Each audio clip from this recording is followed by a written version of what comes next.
मथुरा नगरीत एक क्रूर राजा राज्य करत होता, कंस।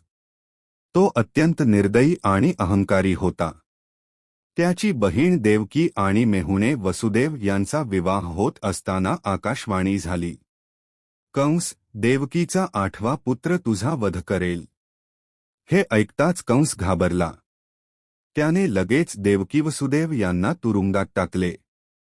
देवकीच्या प्रत्येक बाळाला तो जन्मताच मारून टाकत होता।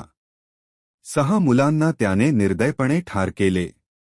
7वे बाळ योगमायेने रोहिणीकडे गेले, तोच बलराम। आता 8व्या बाळाची वेळ जवळ आली।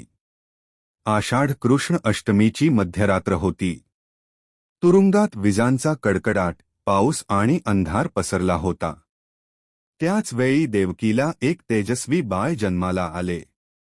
तो साधा बाळ नव्हता, तो होता भगवान श्रीकृष्ण।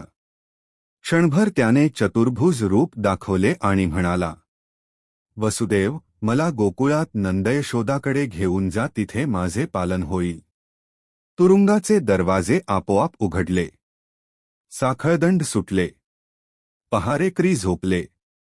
वसुदेवांनी कृष्णाला टोपलीत ठेवले आणि मुसळधार पावसात गोकुळाकडे निघाले।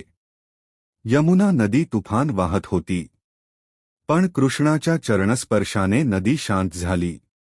शेषनागाने फणा पसरून बाळाचे रक्षण केले। गोकुळात पोहोचून वसुदेवांनी कृष्णाला यशोदेजवळ ठेवले आणि तिची कन्या घेऊन परत आले। सकाळी कंसाने ती कन्या मारायला घेतली, पण ती आकाशात जाऊन म्हणाली, तुला मारणारा जन्माला आला आहे। कंस भयभीत झाला।